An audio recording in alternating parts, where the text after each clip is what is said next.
Yeah. And thank you to the Johannesburg Chamber of Commerce for inviting me to speak to you today on the Solas amendment with respect to container mass verification. I know that it's causing consternation in the industry and equally for Samsa.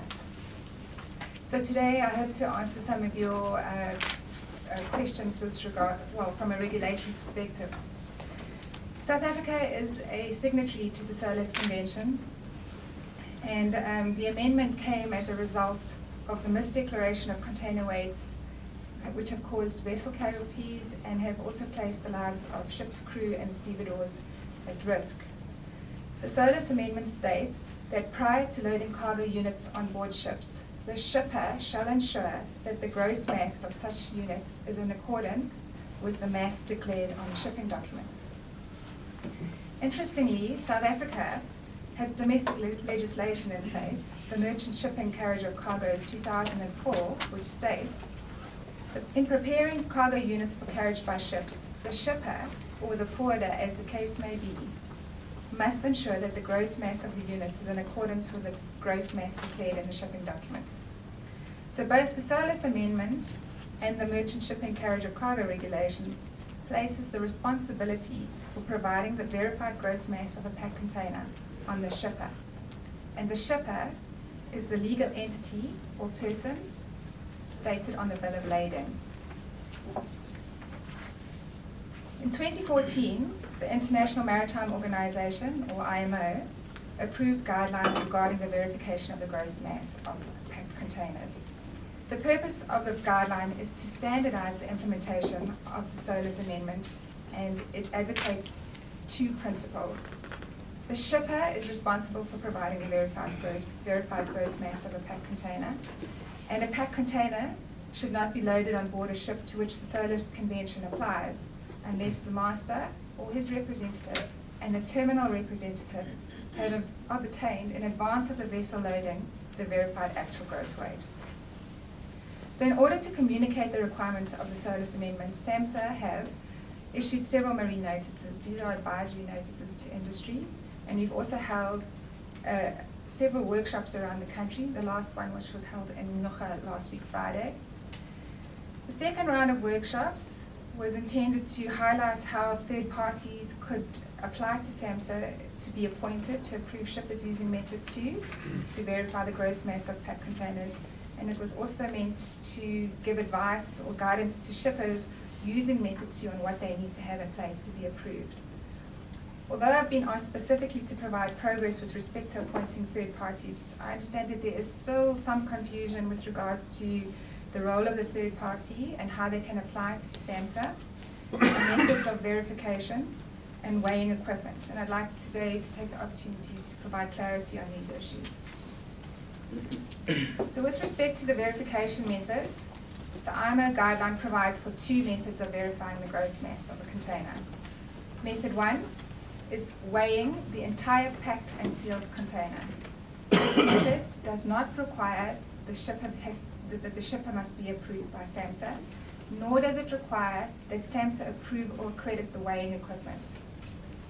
Method 2 is weighing the cargo, packaging, and securing material and adding this to the tar mass of the container.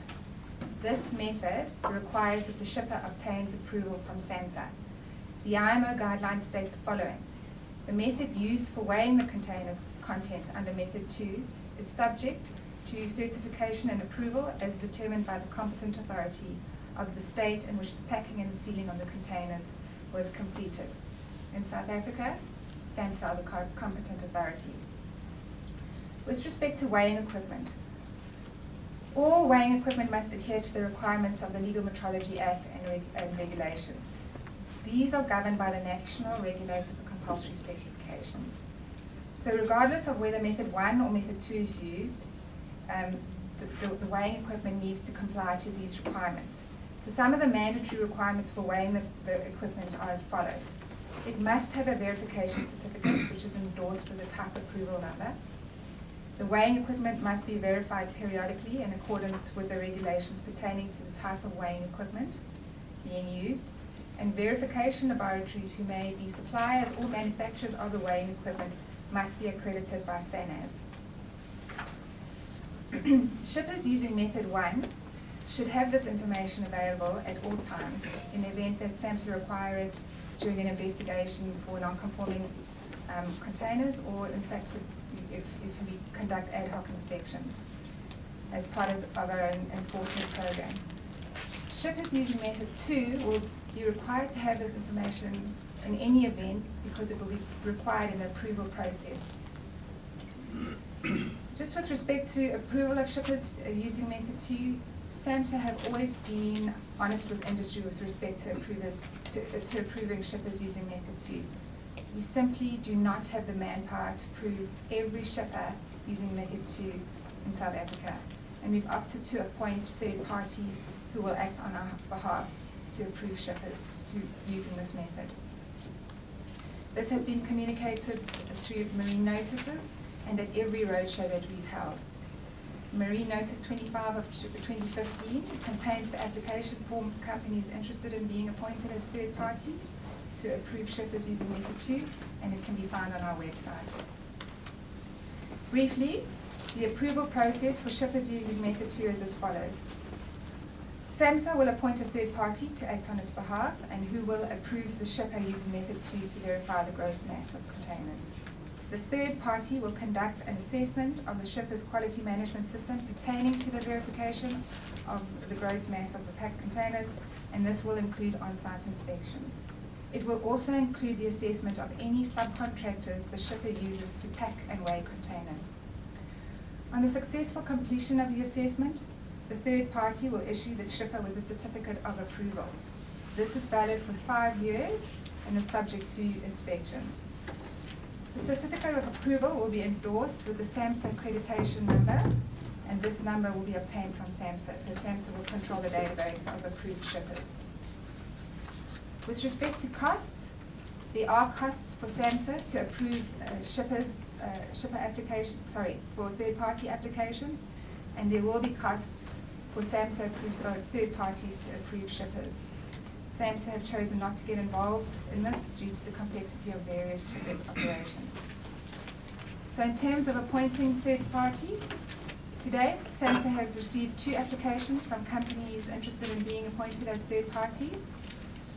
One applicant is General and Marine Surveyors, and they have been successful. And Magda Johnson from General Marine is here today. Magda, I don't know if you would like to stand up.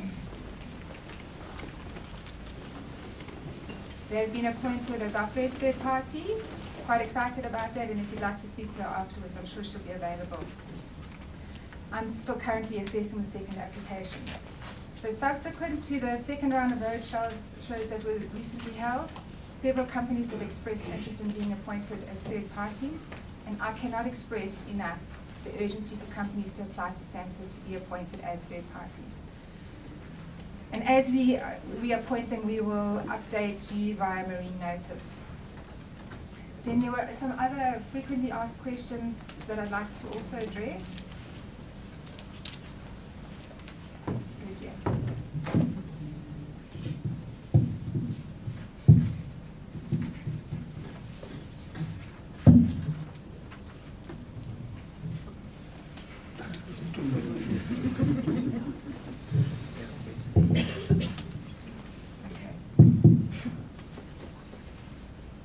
How accurate must the verified gross weight of the container be?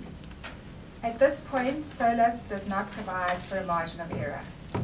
The verified gross mass must be obtained under method 1 or method 2 by using weighing equipment that meets the applicable accuracy standards and requirements in the states in which the equipment is being used. So in South Africa, that's the Legal Metrology Act and regulations.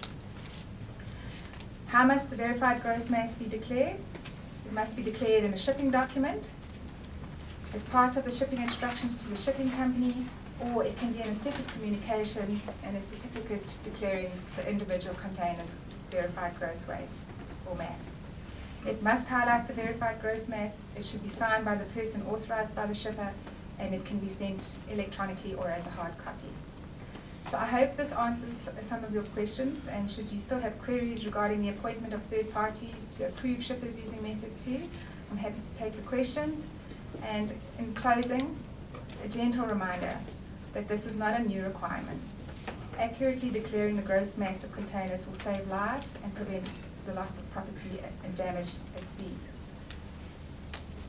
Samsa also acknowledges the difficulties and challenges implementing this requirement and meeting the deadline of the 1st of July 2016.